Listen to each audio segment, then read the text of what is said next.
National Herald કેસમાં નવી FIR દાખલ, સોનિયા અને રાહુલ ગાંધી પર ગુનાહિત કાવતરું ઘડવાનો આરોપ.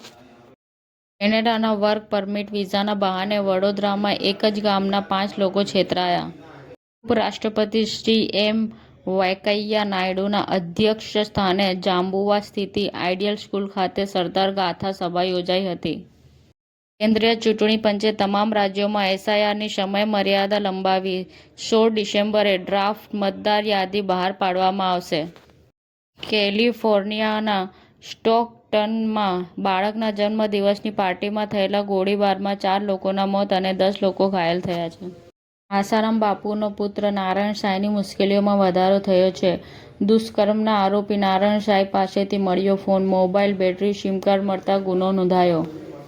દિલ્હી પોલીસના સ્પેશિયલ સેલ દ્વારા પાકિસ્તાનની ગુપ્તચર સંસ્થા આઈએસઆઈ સાથે સંકળાયેલા 3 શંકાસ્પદ આતંકવાદીઓની ધરપકડ કરવામાં આવી.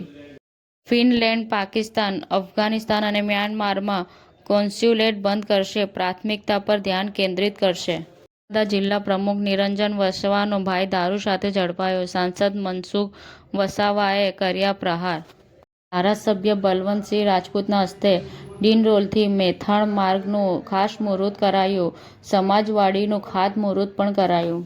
સત્તા તણાવ વચ્ચે ટ્રમ્પે કહ્યું કે વેનેઝુએલાના હવાઈ સત્રને સંપૂર્ણપણે બંધ ગણવું જોઈએ. સમાચાર ટુડે ન્યૂઝ ચેનલની ટીમ અને જે સત્ય છે તે જ બતાવશે.